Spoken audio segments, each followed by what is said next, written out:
Hello! Hi! Welcome to our channel. Story సాగర సమీరం. కథలోకి వెళ్ళిపోదాం.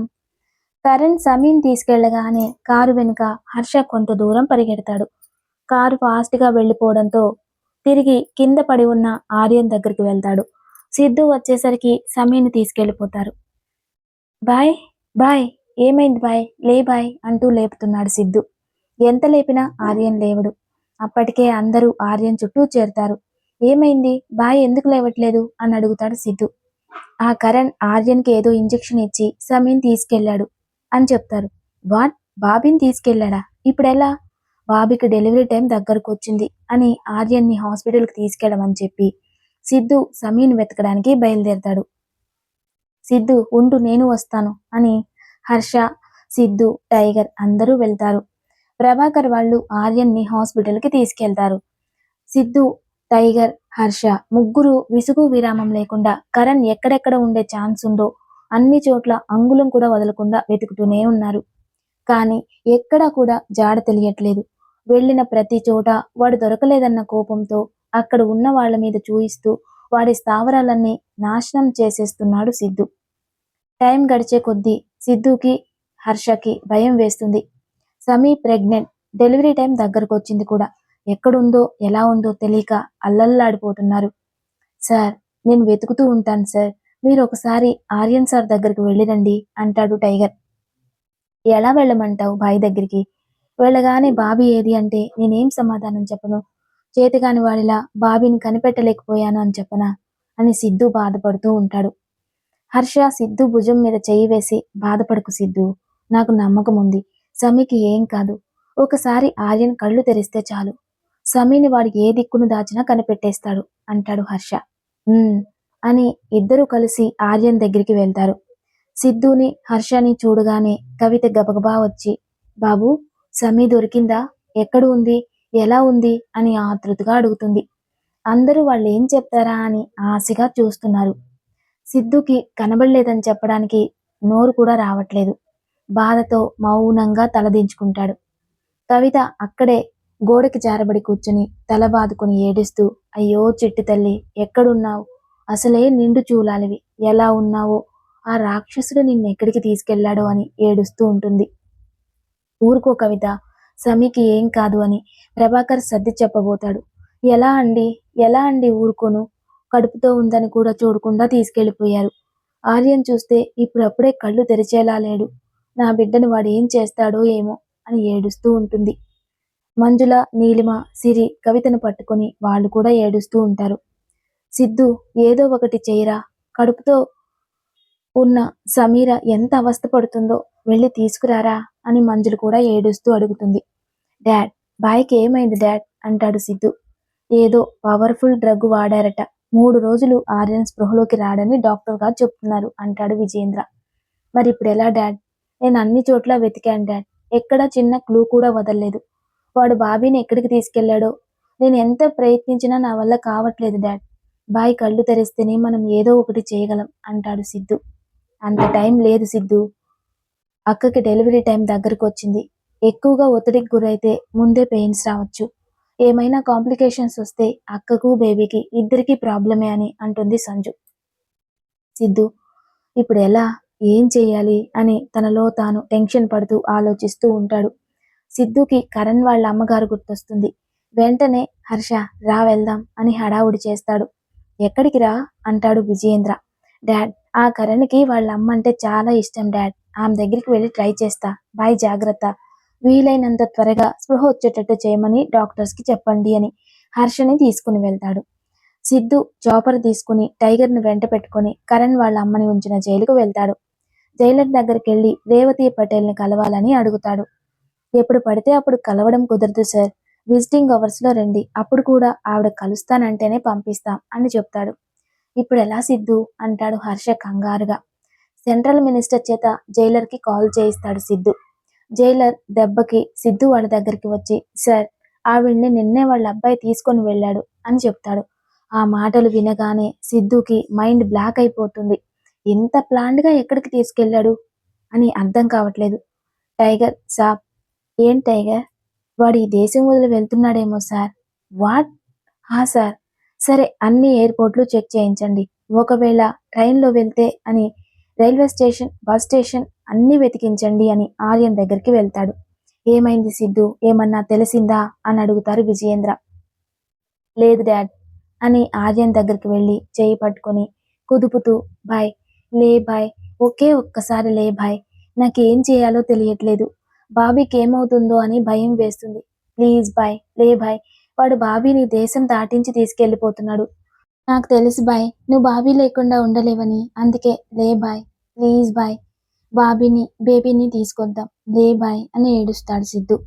ఆర్యన్ స్పృహలో లేకపోయినా సిద్ధు మాటలు వినిపిస్తున్నాయి. సమీర్ని దేశం దాటిస్తున్నాడు అనే మాట ఆర్యన్ చెవుల్లో పదే పదే మారుమోగుతోంది.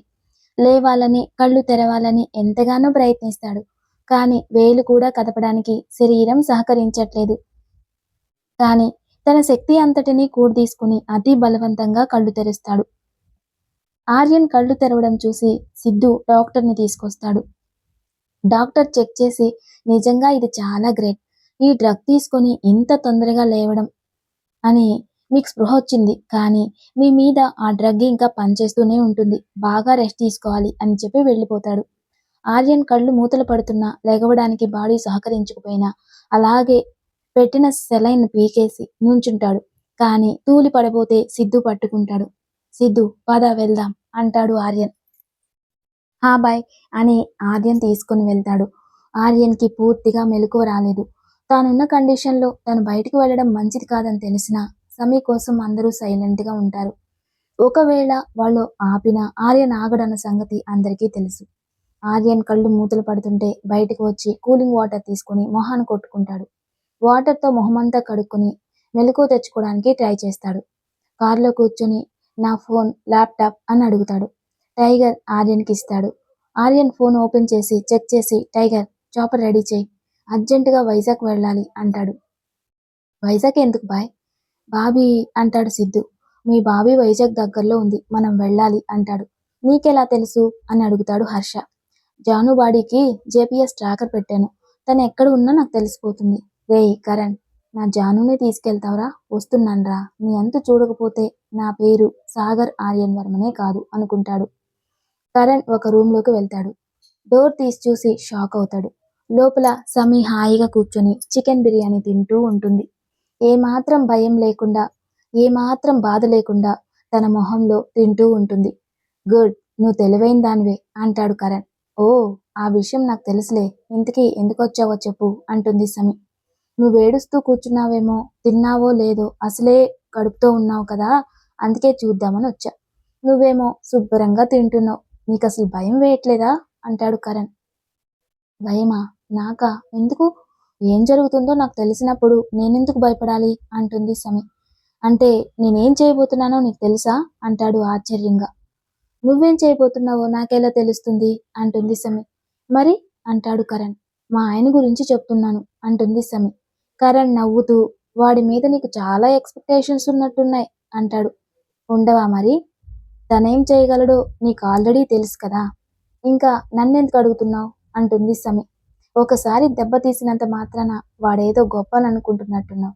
ఇక నీ జీవితంలో వాడి మొహం చూడలేవు. నిన్ను వాడెప్పటికీ కనుక్కోలేనంత దూరం తీసుకెళ్తున్నాను. పుట్టిన బిడ్డని కనీసం కంటితో కూడా చూడలేక కన్న బిడ్డ, కట్టుకున్న భార్య దూరమై జీవితాంతం కుమిలిపోవాలి వాడు అంటాడు కసిగా. నువ్వు పగలు నిద్రపోవడం మానేసేయి ఫస్ట్ అంటుంది సమీర. ఏయ్ పిచ్చా, ఏం మాట్లాడుతున్నావు అంటాడు కోపంగా కరణ్.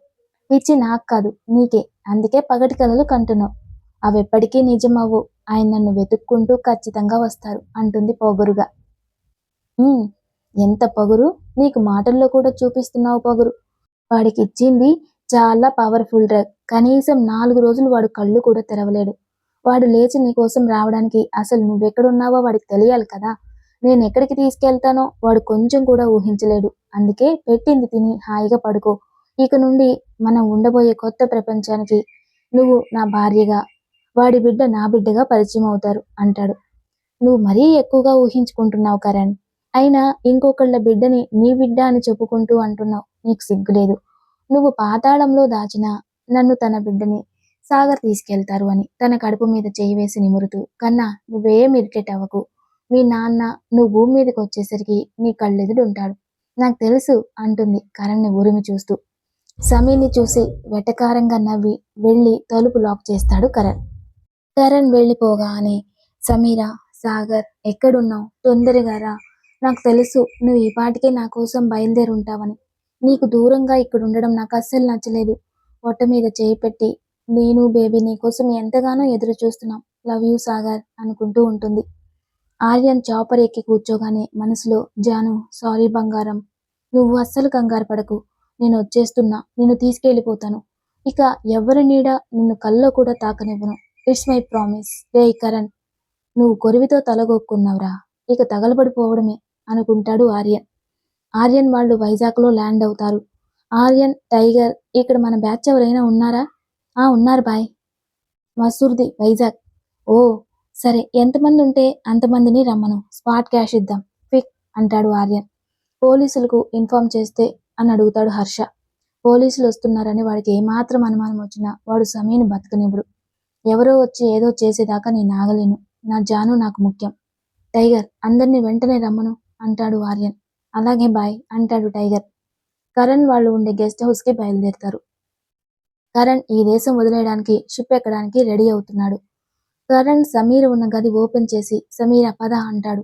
ఎక్కడికి అంటుంది సమీ. అదేంటి డార్లింగ్ అలా అడుగుతావు? నేను ఎక్కడికి వెళ్తే అక్కడికి అంటాడు కరణ్. రేయ్ ఆపు నీ పిచ్చివాగుడు అంటుంది కోపంగా. చింత చచ్చినా పులుపు చావలేదే నీకు, ఇంకా పొగరుగా తలెగరేస్తున్నావు. ఏం చూసుకుని? నీ మొగుడు ఇంకా వస్తాడనుకుంటున్నావా అంటాడు కరణ్. వస్తాడు, ఆయన నా కోసం ఖచ్చితంగా వస్తారు అంటుంది సమీ. నాకు నిన్ను చూస్తే జాలేస్తుందే పాపం అంటాడు కరణ్. నాకు కూడా నిన్ను చూస్తే జాలేస్తుంది. మా ఆయన వచ్చాక నీ పరిస్థితి ఏంటా అని అంటుంది సమీ. ఎవరిని ఎవరు ఏం చేస్తారో తర్వాత, ముందు నడు అని చేయి పట్టుకోబోతాడు. సమీర కోపంగా ఏయ్ అని ఒక అడుగు వెనక్కి వేసి వేలు చూయిస్తూ, నన్ను ముట్టుకోవాలని కలలో కూడా అనుకోకు అని వార్న్ చేస్తుంది. ఏంటే తెగ నీలుగుతున్నావు? ఈ రోజు ముట్టుకోనివ్వు, రేపు ముట్టుకోనివ్వు, ఎన్ని రోజులు ఇలాగే ఉండిపోతావు? ఏదో ఒక రోజు నా ఒళ్ళో వాళ్తావు అంటాడు వెకిలిగా నవ్వుతూ. రేయ్ నీచుడా, ఏం మాట్లాడుతున్నావురా? నేను చావనైనా చస్తాను గాని నా సాగర్ని తప్ప ఇంకెవ్వరిని నా నీడని కూడా తాకనివ్వను. అలాంటి పరిస్థితి నాకొస్తే ఆ నిమిషం నేను ఖచ్చితంగా బతికుండను. రాసి పెట్టుకో నా మాటలు. అయినా నా సాగర్ వస్తాడు అంటుంది. అదే చూద్దాం అంటాడు కరణ్. మన్సూర్ ఒక 20 మందిని తీసుకొస్తాడు. అందరూ కలిసి కరణ్ ఉన్న గెస్ట్ హౌస్ దగ్గరికి వస్తారు. కొంచెం దూరం నుండి బైనార్కులర్స్లో చూస్తే గెస్ట్ హౌస్ బయట ఒక 100 మంది దాకా కనిపిస్తారు. ఆర్యన్ మన్సూర్ తెచ్చిన వాళ్ళ వైపు చూసి, మీరు ఒక్కొక్కళ్ళు కనీసం ఎంతమందిని కొట్టి ఆపగలరు? సార్, ఒక్కొక్కళ్ళం 4గురిని కొట్టగలం అని చెప్తారు. ఓకే, చూడ్డానికి చాలా మంది కనిపిస్తున్నారు. మీరు ఎంతమందిని వీలైతే అంతమందిని ఆపండి. నేను, సిద్ధు, హర్ష, టైగర్ లోపలికి వెళ్తాం అంటాడు. బాయ్, మీరు ఇప్పుడున్న పొజిషన్లో మీరు లోపలికి రావడం మంచిది కాదు. నేను తీసుకొస్తాను బాయ్ బాబీని అంటాడు సిద్ధు. ఆర్యన్ కోపంగా ఒక చూపు చూసి మీరంతా రెడీగా ఉండండి అంటాడు. టైగర్ బాయ్, ఇంకా ఒక్క అరగంట ఆగితే మన వాళ్ళందరూ విత్ వెపన్స్తో దిగుతారు. అరగంట ఆగండి, లేకపోతే మీరు ఇక్కడే ఉండండి, మేము వెళ్తాం అంటాడు ఆర్యన్తో. మాటలతో టైం వేస్ట్ చేయొద్దు, నాకంత టైం లేదు, మీరు ముందు పదండి అని బయలుదేరతాడు ఆర్యన్. ఆర్యన్ ముందు వెళ్లేసరికి చేసేదేమీ లేక మిగతా వాళ్ళంతా ఫాలో అవుతారు. మీరెవ్వరినీ చంపొద్దు. ఒకవేళ మీ ప్రాణాలకు ప్రమాదం అనిపిస్తే నిమిషం కూడా ఆలోచించొద్దు, షూట్ చేయండి. ఏం జరిగినా అంతా నేను చూసుకుంటా అని సమీర ఫోటో చూయించి, తను నా భార్య, కడుపుతో ఉంది, తనకు చిన్న గీత పడ్డానికి కూడా వీల్లేదు, జాగ్రత్త అని చెప్తాడు. అందరూ సౌండ్ చేయకుండా మెల్లగా ప్రహరీ దగ్గరకు వస్తారు. అక్కడ కాపలా కాస్తున్న ఇద్దరిని సౌండ్ రాకుండా క్లోజ్ చేసి వాళ్ళ ప్లేస్లో వీళ్ళు నిలబడతారు. అలా టైం చూసుకుంటూ చిన్నగా ఒక్కొక్కళ్ళుగా మెల్లగా అందరూ లోపలికి వచ్చి ఇంటి చుట్టూ చేరుతారు. బయట ఉన్న వాళ్ళని అదును చూసి ఒక్కొక్కళ్ళను స్పృహ తప్పేలా కొట్టడం, వాళ్ళను ఒక రూమ్లో పడేస్తూ ఉంటారు మన్సూర్ బ్యాచ్.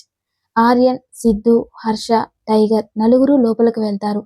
వాళ్ళని చూసి లోపలున్న రౌడీ బ్యాచ్ ఎవరు అని అడగబోతుంటే రేవతి పటేల్ వచ్చి, మీరు నా రూమ్లో ఉన్న లగేజ్లు తెద్దురు రండి అని పిలుస్తుంది.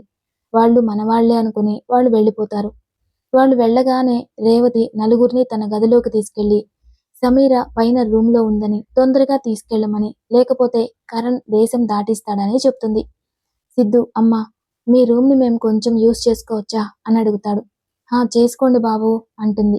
టైగర్ కింద ఉన్న వాళ్ళని అందరినీ కొట్టెత్తుకురా, ఈ గదిలో పడేద్దాం సౌండ్ లేకుండా. ఏదన్నా గొడవ జరిగిందో ఇక అక్కడికక్కడికే అందరినీ వాయించేద్దాం అంటాడు. మరి నేనేం చేయను అంటాడు హర్ష. కింద ఫ్లోర్ అంతా కింద నుండి పైకి ఎవరు రాకుండా మేము చూసుకుంటాం. నువ్వు బాయ్ పైకి వెళ్ళండి. బాయ్ బాబీ దగ్గరికి వెళ్తాడు. మిగతా అంతా నువ్వు గుమ్మే. సరే అని ముందు సిద్ధు టైగర్ వెళ్ళి దొరికినోని దొరికినట్టు పిచ్చి కుమ్ముడు కుమ్మడం మొదలు పెడతారు. సిద్ధు పంచులకు ఒక్కడు కూడా నిలవట్లేదు. పడిపోయిన వాళ్ళని పడిపోయినట్టు టైగర్ అందరినీ లోపల వేస్తున్నాడు. బయట మన్సూర్ గ్యాంగ్ కూడా దుమ్ము లేపుతుంది. ఒక్కడిని కూడా వదలట్లేదు. ఎవరి మీద జాలి చూపించట్లేదు. ఆర్యన్ హర్ష పైకి వెళ్తారు. హర్ష అక్కడున్న వాళ్ళ సంగతి చెబుతుంటే ఆర్యన్ సమీర ఉన్న గది దగ్గరికి వెళ్తాడు. అప్పటికే కరణ్కి డౌట్ వచ్చి సమీ ఉన్న రూమ్ డోర్ లాక్ చేసి బయటకు వస్తాడు. ఎదురుగా ఆర్యన్ చూసి 1000 వోల్ట్ల షాక్ కొట్టినట్లు ఫీల్ అవుతాడు. ఏంటి వీడు ఆ డ్రగ్ ఇచ్చినా ఇంత తొందరగా అసలు ఎలా లేచాడు? లేచినా నేను ఇక్కడే ఉన్నట్టు ఎలా తెలిసింది అని ఆశ్చర్యపోతూ ఉంటాడు. సమీకి ఆర్యన్ వచ్చినట్టు అనిపిస్తుంది. సాగర్ సాగర్ అని డోర్ కొడుతుంది. ఆర్యన్ పెద్దగా జాను నేను వచ్చేసా, కొంచెం సేపు లోపల రెస్ట్ తీసుకో, వచ్చేస్తున్నా అంటాడు. తొందరగా రండి అని ఏడుస్తుంది. జాను ప్లీజ్ నువ్వు ఏడవద్దు అని కరణ్ వైపు తిరుగుతాడు. ఆర్యన్కి ఎదురుగా కరణ్ కనబడగానే ఎక్కడ లేని కోపం వచ్చేస్తుంది. ఒక్క ఉదుటిన కాలర్ పట్టుకుని లాగి కింద పడేసి కాలుతో ఇష్టం వచ్చినట్టు కొడతాడు. కరణ్ తేరుకుని ఆర్యన్ కాలు పట్టుకుని లాగి కింద పడేసి ఆర్యన్ మీద పడి మొహం మీద పంచులిస్తాడు. ఆర్యన్ ఒక్క తోపు తోసి ముక్కు మీద గట్టిగా పంచిస్తాడు. ఆ దెబ్బకు ముక్కులో నుండి రక్తం బొటబొటా కారుతుంది. కరణ్ కూడా ఏమాత్రం తగ్గకుండా ఆర్యన్ని కొడుతూనే ఉన్నాడు. ఆర్యన్కి కూడా బాగా గాయాలవుతాయి. ఇంతకీ కరణ్ కూడా తగ్గకపోవడంతో ఆర్యన్ స్పీడ్గా ఊపిరి తీసుకోనీయకుండా కరణ్ని రిబ్స్ కింద కడుపులో బలమైన పంచులిస్తాడు. దానితో కరణ్ స్పృహ తప్పిపోతాడు. ఆర్యన్ అప్పటికే డ్రగ్ పవర్ కూడా ఉండడం వల్ల బాగా అలసిపోతాడు. కరణ్ స్పృహ తప్పగానే సమీర కోసం వెళ్తాడు. డోర్ ఓపెన్ చేయగానే సమీ గబగబా వచ్చి ఏడుస్తూ హక్ చేసుకుంటుంది. ఆర్యన్ కూడా సమీని హక్ చేసుకుని సమీ మొహం అంతా ముద్దులు పెడతాడు. చాలా భయం వేసింది జాను, నీకేమవుతుందో అని. ఇప్పుడు నా కళ్ళతో నిన్ను చూసేదాకా నా ప్రాణం నిలవలేదు తెలుసా అంటాడు ఆర్యన్. నాకు కూడా నువ్వెలా ఉన్నావో, స్పృహ వచ్చిందో రాలేదో, ఆ డ్రగ్ వల్ల నీకేమన్నా ప్రమాదమో అని ఎంత టెన్షన్ పడ్డానో తెలుసా. వాడు పూటకోసారి మాటలతో వేధిస్తుంటే నీకోసం ఎంతగానో ఎదురు చూశాను అని ఏడుస్తుంది వెక్కి వెక్కి. సారీరా బంగారం, ఇదంతా నా అజాగ్రత్త వల్లే. అనవసరంగా నిన్ను రిస్క్లో పెట్టానురా. ఇంకెప్పుడు ఇలా జరగనివ్వను బంగారం. నిన్ను బేబీని కంటికి రెప్పలా కాపాడుకుంటాను, ఏడవకురా అంటాడు. అని సమీ ఆర్యన్ని వదిలి అయ్యో ఎన్ని దెబ్బలు తగిలాయి, రక్తం కూడా వస్తుంది అని బెడ్ మీద కూర్చోబెట్టి రూమ్లో ఉన్న ఫస్ట్ ఎయిడ్ కిట్తో ఫస్ట్ ఎయిడ్ చేస్తుంది. దెబ్బలన్నీ క్లీన్ చేసి ఫాస్టర్ వేస్తుంది. ఆర్యన్ వాళ్ళ బ్యాచ్ మొత్తం రావడంతో అందరినీ వాళ్ళు చూసుకుంటుంటే సిద్ధు, హర్ష, టైగర్, సమీ వాళ్ళ రూమ్కి వస్తారు. అప్పటికే కొంచెం మెలకు వచ్చిన కరణ్ ఓపిక తెచ్చుకొని లేచి అక్కడ దొరికిన గన్ తీసుకొని ఆర్యన్ వాళ్ళ దగ్గరికి వెళ్తాడు. ఆర్యన్కి కళ్ళు మూతలు పడుతుంటాయి. అంతలో ఎవరో వస్తున్నట్టు అనిపించగానే అలర్ట్ అవుతాడు. అలాగే తూలుతూ లేచి నిలబడతాడు. కరణ్ నవ్వుతూ నన్నేదో చేశానని విర్రవీగుతున్నావా? ఈ నిమిషమే నీ సంతోషాలన్నీ మాయం చేసేస్తా చూడు అని సమీకి గన్ ఏం చేసి షూట్ చేస్తాడు. బుల్లెట్ సమీని తాకేలోపే ఆర్యన్ అడ్డుపడతాడు. బుల్లెట్ కడుపులో దిగుతుంది. ఆర్యన్ కింద పడిపోతాడు. రక్తం అంతా అక్కడంతా చిమ్మిపోతుంది. అది చూసి సమీ సాగర్ అని ఫాస్ట్గా రాబోతూ కాలు జారి కింద పడిపోతుంది. కింద పడగానే సమీకి దెబ్బ తగిలి బ్లీడింగ్ అవుతుంది. పెయిన్స్ కూడా స్టార్ట్ అవుతాయి. కదలలేక అలాగే నొప్పితో సాగర్ అని ఏడుస్తుంది. ఆర్యన్ అక్కడ చేతికి దొరికిన చిన్న ఫ్లవర్ పాట్ తీసుకొని కరణ్ చేతి మీదికి విసిరేస్తాడు. గన్ కింద పడిపోతుంది. సిద్ధు వాళ్ళు అప్పుడే లోపలికి వచ్చి చూస్తారు. సిద్ధుకి అన్నా వదినని ఆ పరిస్థితుల్లో చూసి ఆవేశం ఆగదు. టైగర్ చేతిలో గన్ తీసుకొని కరణ్ ఒళ్ళంతా తూట్లు పడేలా షూట్ చేస్తారు. కరణ్ చచ్చిపోతాడు. హర్ష నొప్పులు పడుతున్న సమీ దగ్గరికి వెళ్ళి చేతుల్లో ఎత్తుకొని హాస్పిటల్కి తీసుకెళ్లడానికి కిందికి తీసుకొస్తాడు. సిద్ధు ఆర్యన్ని తీసుకొని వచ్చి వెంటనే హాస్పిటల్కి స్టార్ట్ అవుతారు. ఈ సీన్తో ఈ పార్ట్ కంప్లీట్ అయిపోతుంది. Please like, share, subscribe. Love you all. Thank you.